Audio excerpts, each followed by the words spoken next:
Hey everybody, welcome back to another Crash Course video. Today we're gonna take a look at Baltic Front, which in a way is a tad unique, given that it's, in my eyes, the only coalition where you can certainly build a deck with only 4 infantry cards and it'll be perfectly fine. I don't think I would say this about any other deck, except maybe USA actually, now that I think about it.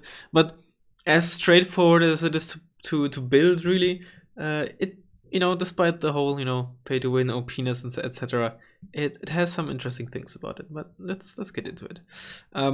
As you probably know, I don't like Jeep CVs. You can, of course, go Jeep CV, Tank CV, Jeep CV, Infantry CV, or of course, if you play in team games, even if your teammates at least know just one infantry card can even be enough. But in team games, you obviously don't need more than 5 or 6 CVs. But for 1 versus 1s, I would go more, which is why I take this setup here. Once again, if you don't mind Jeep CVs, you can just use a Jeep CV instead of 2 of these cards or something. That is of course up to you. But this is how I build it. A supply truck. I would. It's not it's a small difference, but this one is objectively better than the Polish supply truck because it turns around a bit faster. The Polish one turns a bit slower than any other 15-point supply truck. Not a huge deal, but no, it's objectively worse. Infantry tab. This is interesting. I would always go or start with Panzerjäger 90. Just very solid shock infantry. Nothing particularly bad about them at all. And in the KT, just very, very versatile. They're decent for town fighting, good for forest fighting, they're fast, they have some fire support with them without paying too much. It's just a very strong, very solid combination. And of course we all know how strong the KT is. Next up, and this used to be somewhat, I wouldn't say controversial, but point of contention, Yakari 90 in the KT. It is just, mindlessly spamming Yakari in the KT. It's just incredibly strong. It's just very cheap KT with very solid regular infantry. Yeah, I don't think I need to say too much why this is so strong. I remember some people saying, "Oh, this isn't actually that strong." It is ridiculously strong. You also have to keep in mind if you use a KT with something like Erikois, you only get 4 KTs for that card, right? And since you only get 2 cards of KTs, and Panzerjäger in the KT is just such a versatile and strong combination, I think the second card would always go with the Yakari just so you can keep that high amount of KT, and of course get access to very, very cheap KTs. You could, if you just want a KT and don't care one bit for the infantry, you can take them with the I to 78. If you just want 20-point KT, it is viable. It really is, but I think Yakari 90 just gives it more versatility. If you just want fast Yakari, good option, and then you have some KTs around. If you just want KTs, very good option, and then you have like some damage shielding infantry around. It's just one of the most versatile infantry cards in the game. And staying with the Yakari 90, I like to go with 2 cards of Yakari 90 in the BTR 50. And since I get 2 cards, I up with them, but I think 1 card down with it isn't quite enough. So I stick with 2 cards. Very solid spam infantry. BTR 50 is a bit slow and only has 1 side armor, but the Yakari easily make up for that with having a significantly above average MG. I think the 3rd best you find in line in infantry, since there is the minimi on the Diggers 90, but Diggers 90 costs 15 points. And then of course the MG3, but after that this is the best MG. Then there's a big gap, and then the other MGs come. So it's still a very, very top tier MG. And without paying an extra price, you get the 16 AP law. Incredibly good line infantry squad. I think if we ignore the transports, probably the best 10-point infantry in the game. If you include the transports, then it depends on what you want. Not the best spam infantry, but then you also have the KT. And then of course, what I would always suggest taking, spikes. I like them in the KRKK, you can take them in the Musti, or in the KT if you still have a KT left over, though I think this second card of KT is used better somewhere else. You can use them in the BMP1, though I think if you have access to wheels, I would go for wheels for sure. In mech deck, I like to use them in the BMP1, or you can use them in the BT50. I would not go for the MI8, KRKK, Musti, probably the most prominent, or just this cheap XA, it's really up to you. Doesn't make a huge difference. Ranikos aren't particularly good. I mean, they're fine, but not amazing. they're 35 points for a good AT weapon, but honestly not paying worth 35 points, given that you're only 10 HP, you have a normal RPK, which is good, but not amazing, and just an essentially normal assault rifle. So there's no reason to really use them, especially if you want special forces, you just get air decoys.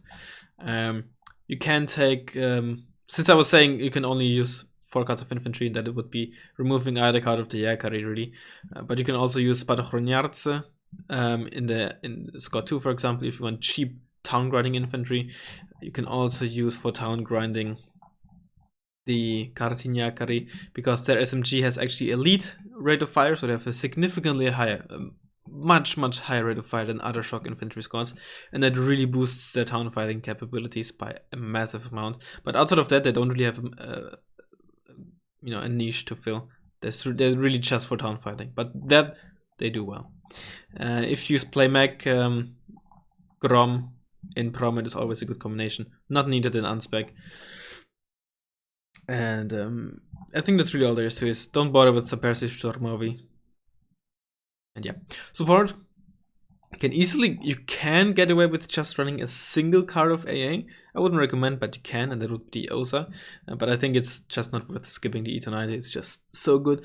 You pay 25 points over the Crotal, but you gain additional anti-airplane range, 175 meter range. You gain additional 5% accuracy, and you get 4 more missiles. Honestly, very good deal. It's just incredibly versatile. Can down with it, but I honestly would up with it given the price. Next up, I like running the OSA AK or the ROM. You can also run the AKM, the 65.1. You can run an E296. You can run a Neva for your anti-plane units, but I like the 45 OSA. The other choices are just as fine. Next up, not a must. I think these two are honestly really enough, honestly. Given that you have Ericos in the Recon tab that massively bolster your AA net as well. But I personally still like to run these. They're just so versatile, so solid. And given how many rolls a lot of the units fill in the deck, you can certainly get away with getting a 3rd card of AA, even though you really don't need it. But I personally really like to run it. But you can save the points for something else, of course. And then the mortar is always useful to have. And last but not least, probably the best HE artillery in the game, the Uragan. It's that copy of the Soviet Uragan. Yeah, it's just so good. It's just sun everything with 4 or 5 rockets.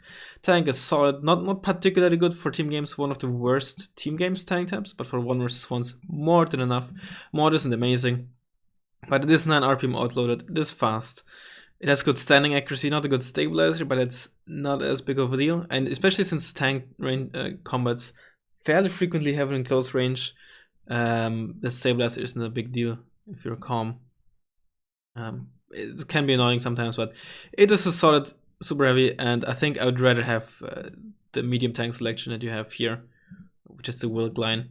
I'd rather have his weak super heavy and strong medium tanks than vice versa.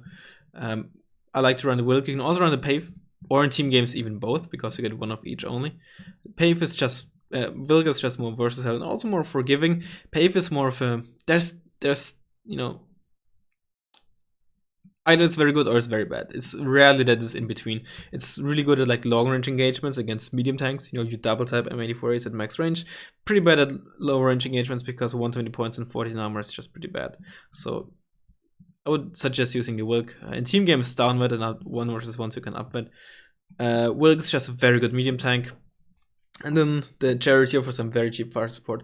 Not needed, because you have KTs, but 5 armor for 15 points and that range on the gun. Very good deal. Recon tab, I think it's very clear. Super Puma. You can run them both in ground transports. I used to run them in the KT, but a whole card of KTs and you only get 4 is just not worth it.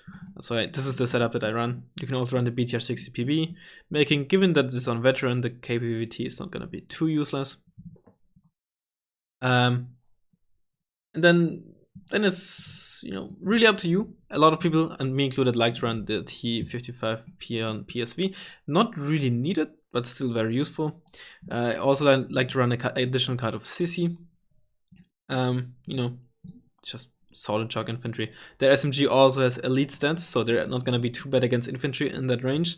Outside of that, they're a bit somewhat underwhelming since they have so little range on their AT weapon, but they're solid shock infantry. You can also run the Salamandra, or what I like to run also sometimes is the Alouette.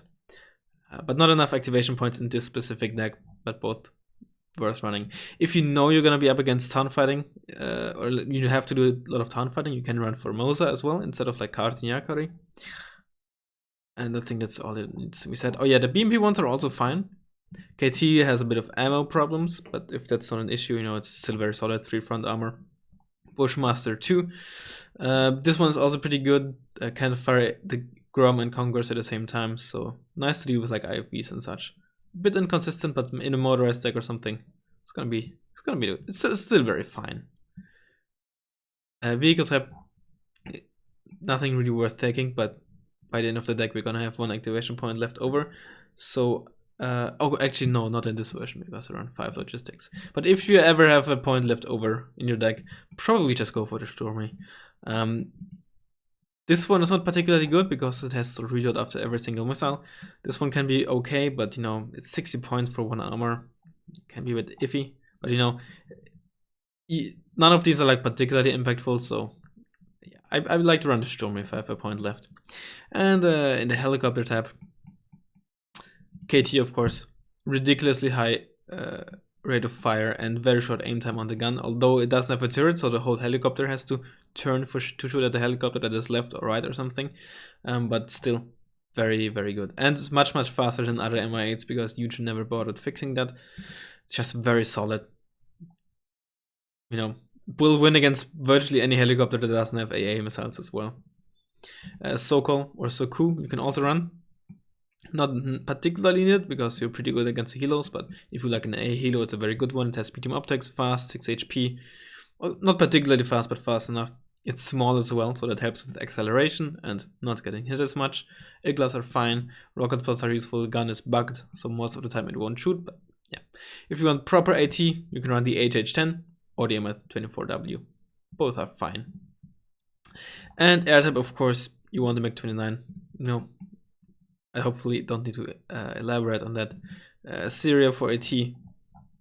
Seed is not necessarily needed. I still like to run it in 1 versus 1s because it really helps to keep your Hawks alive. And especially in the early game, or if you can just bully your enemy AA net, the Hawks are just so oppressing. 60 points for a fast, even 10% ECM and a decent bomb load. It is incredibly strong bomber. Team games, not so much, but in 1 versus 1 is very strong. MiG-21MF for some rocket pods, or the Finnish one, they're also fine. MiG-21 BIS if you need the Helo Hunter is fine. Avia-28 I wouldn't recommend, but you know, it is a bigger bomber if you really want a bigger bomber. But Hawk is honestly more survivable in most scenarios. Polish MiG-29 if you want the second card of ASFs and one that also can shoot at helicopters, or the F-18C upfitted, you know, if you want some high-end ASF. All of them are valid options, of course. Just the Syria and the MiG-29 I would just always run. Syria is also your only good anti-tank plane. This one's just, don't bother with it. And that's it already. I think a fairly straightforward deck to build, also fairly straightforward. I think it is both one of the strongest, if not the strongest, honestly, deck in the game, while also one of the easiest to play. I suppose it somewhat goes hand in hand, at least with some decks. So yeah, that's Baltic Front. I don't think many of you are going to be surprised, but you know, for newer players or something, it hopefully is useful. And I hope you enjoyed it. And I'll hopefully see you next time. See ya.